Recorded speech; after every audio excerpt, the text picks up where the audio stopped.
સુરેન્દ્રનગર જિલ્લામાં તસ્કરોને જાણે પોલીસનો કોઈ ડર ન હોય તેમ એક બાદ એક ચોરીની ઘટનાને અંજામ આપી રહ્યા છે।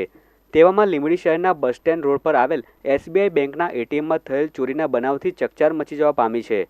એસબીઆઈ બેંકના એટીએમમાંથી રોકડ રકમ ભરેલી પેટીને કાપી અજાણ્યા શખ્સો ઉઠાવી ગયા હતા। બનાવની જાણ થતાં જ ડીવાયએસપી સહિતનો પોલીસ કાફલો તાત્કાલિક ઘટના સ્થળે દોડી આવ્યો હતો, જ્યાં અજાણ્યા શખ્સોને ઝડપી પાડવા સીસીટીવી ફૂટેજના આધારે વધુ તપાસ હાથ ધરવામાં આવી છે। તો બીજી તરફ એસબીઆઈ બેંકના એટીએમમાંથી મોટી રકમની ચોરી થઈ હોવાનું પણ અનુમાન લગાડવામાં આવી રહ્યું છે।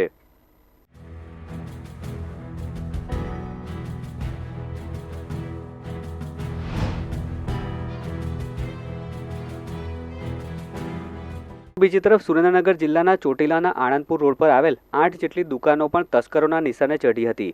તસ્કરોએ દુકાનના તાળા તોડી રોકડ રકમ તેમજ મુદ્દામાલની ચોરી કરી હતી। જો કે તસ્કરોની કરતૂત કેટલીક દુકાનોમાં રહેલા સીસીટીવી કેમેરામાં કેદ થઈ જવા પામી હતી। આ સાથે ચોટીલા શહેરમાં તસ્કરોએ એક સાથે જ 8 જેટલી દુકાનોના તાળા તોડતા સ્થાનિકો સહિત વેપારીઓમાં પણ દહેશત જોવા મળી રહી છે।